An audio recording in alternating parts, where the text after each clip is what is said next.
Bonjour, aujourd'hui je vais vous présenter le métier de dentiste équin. Quand on a un cheval, appeler le dentiste et veiller à la bonne santé de la bouche de son cheval, c'est indispensable. Pour cela, j'ai donné rendez-vous à monsieur Patrick Perrault, dentiste équin à l'école d'équitation de la forêt à Andilly depuis plus de 25 ans. Monsieur Perrault a d'abord commencé sa carrière en tant qu'instructeur. Il a ensuite été cavalier national en concours complet et en dressage. Et comme il était très important pour lui d'avoir un bon contact avec la bouche, naturellement, il est venu à la dentisterie équine.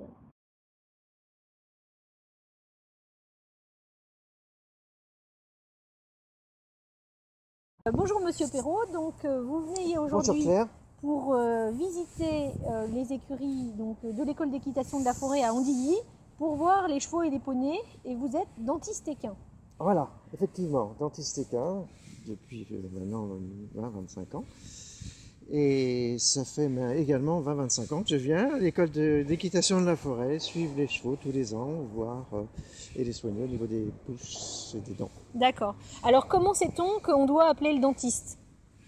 Déjà, un entretien annuel est vivement recommandé. C'est ce qui est pratiqué ici, c'est ce qui est pratiqué dans de nombreux centres. Et deuxièmement, le handicap vient surtout pour les chevaux qui ne sont pas du tout ou très peu entretenus au niveau des bouches et au niveau des dents. Vous avez des comportements, je dirais, déjà montés, des défenses qui se présentent, qu'on ne comprend pas toujours. Vous avez, même dans le box, des attitudes, des chevaux qui mangent moins bien, des chevaux qui recrachent un petit peu de foin, qui font des boulettes alimentaires. Et tout ça conclut que il y a peut-être quelque chose au niveau des dents et quelque chose qui ne va pas, qui est à faire. D'accord. Est-ce que les chevaux ont des caries? Est-ce qu'ils ont des dents de sagesse? Comment c'est fait la bouche d'un cheval? La bouche d'un cheval est déjà composée de 40 dents, ce qui est quand même un nombre conséquent. Il y a 12 incisives, il y a 4 canines, et chez les mâles exclusivement, et puis vous avez 12 prémolaires et 12 molaires. Voilà. Il n'y a que les prémolaires et que les incisives qui sont renouvelées.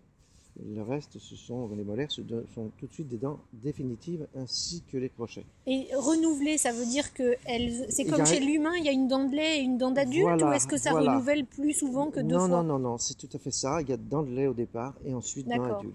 Et à 5 ans, on dit que le cheval a une bouche définitivement faite, c'est-à-dire qu'il n'y a plus de dents de lait et les dents adultes sont en place. D'accord. Voilà, ça c'est déjà une chose. Deuxièmement, il faut savoir que les dents d'un cheval sont très importantes. La racine est très importante et elles peuvent effectivement, malheureusement, tomber malades. Ça arrive comme pour nous. Une petite fissure dentaire fait que la dent peut se noircir, se carier, et puis malheureusement on n'a pas les soins comme on a pour nous, des plombages ou des choses comme ça. Malheureusement, je dis bien, la plupart du temps, dans des cas un peu extrêmes, il faut supprimer, extraire la dent. D'accord. Voilà, ce qui est toujours une intervention dure, pénible et longue. D'accord. J'ai souvent entendu parler des surdents ou des dents de loup. C'est quoi ce phénomène? Alors les surdents, c'est caractéristique chez le cheval. Il faut savoir qu'un cheval a une poussée dentaire permanente. Contrairement à nous, si vous voulez, une fois qu'on a une dent, on a des dents fixes, on ne bouge plus, je dirais. Le cheval, non, c'est continu, une pousse continue. Cette pousse continue fait que ce qu'on appelle des formes des pointes, causées par une mauvaise usure de la dent. Cette mauvaise usure, ces surdents, ces pointes, ce n'est pas une dent qui pousse à côté d'une autre, c'est tout simplement une dent qui a poussé et qui a mal été usée.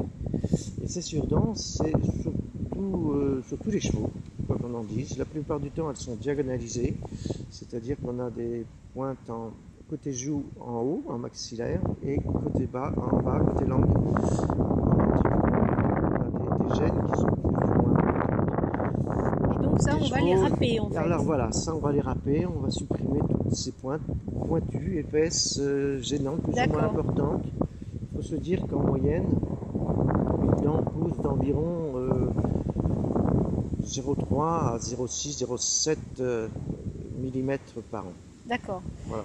Et alors la dent de loup, c'est une dent supplémentaire Alors oui, c'est effectivement ce qu'on appelle une surnuméraire. On peut même dire une surnuméraire parasitaire parce que c'est souvent des petites dents qui troublent surtout plus l'action du mors, l'action du cavalier, plus qu'une douleur que le cheval peut avoir par cette dent. Cette surnuméraire dans le loup est placée en avant, de chaque côté de l'avant des prémolaires, chambre maxillaire, et ces dents sont relativement gênantes, surtout lorsque le mort vient taper dessus, et taper sur ces dents qui les Et fragilisent. donc ces dents, on les enlève tout simplement. Voilà, et ces dents on les enlève et puis on n'en parle plus, il n'y a plus de dents, il n'y a pas de Il n'y a dents de pas de... lait de ce côté-là, et puis une fois que c'est parti, C'est parti. D'accord, bon bah très bien. Alors maintenant on va se mettre à la pratique et aller voir avec le premier cheval Eh ben, écoutez, pour avec les soins. plaisir. Alors dites-nous quel matériel vous utilisez pour traiter les dents des chevaux. Alors écoutez, le matériel, il est en deux temps, on va dire, mécanique et électrique. Alors, vous avez, bon, bien sûr, un licol, un grand licol, parce qu'il faut qu'il puisse être très ouvert, pour que la bouche ne soit pas gênée dans son ouverture.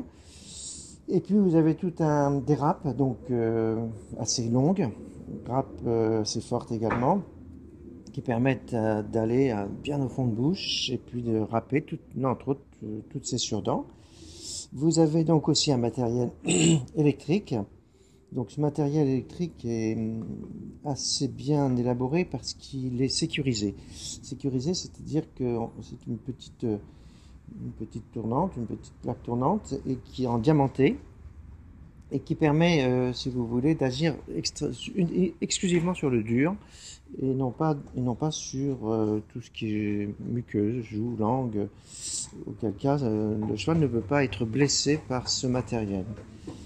Autrement, on a bien sûr des daviers, des gouges, des petits daviers pour supprimer entre autres les surnuméraires, les dents de lait qui ne veulent pas tomber, les dents de loup. On a également des petites poires pour nettoyer la bouche. Une fois qu'on a supprimé Le truc, parlez du truc. Alors ensuite, on a, si vous voulez, bien sûr, deux éléments clés dans notre travail. Premièrement, c'est ce qu'on appelle le padane. Alors le padane, c'est comment dirais-je, une ouvre-bouche qui est vraiment qui date de très longtemps. C'est un ouvre-bouche qui permet et qui est adapté aux chevaux et aux poneys. Et au départ, pourquoi ça s'appelle un padane? Parce que vous aviez, dans le temps, on prenait le pied et la corne totale d'un âne pour maintenir et ouvrir la bouche d'un cheval. Une fois que l'acier est arrivé, ça a été remplacé. Et au départ, ça s'appelait même un pied d'âne, car c'était effectivement le pied d'un âne. Et petit à petit, ça s'est appelé un pas d'âne. Voilà. Donc ça, c'est un des éléments que j'utilise. Et vous avez un deuxième système pour ouvrir la bouche, qu'on appelle tout simplement l'ouvre-bouche, alors qui, lui, prend sur les incisives inférieures et supérieures, et par un système de grand, ouvre et maintient la bouche ouverte. Voilà. Dans quel cas on va utiliser plutôt l'un que l'autre? Ça, c'est une question je dirais, de comportement de chevaux. J'ai remarqué au fur et à mesure des années que le padane classique est comme un ouvre-bouche très bien accepté par les chevaux, qui les décontracte. Parfois, j'utilise bien sûr l'autre ouvre-bouche, mais on a parfois des résistances qui sont plus réelles. D'accord. Voilà.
J'espère que cette vidéo vous aura plu et à très bientôt.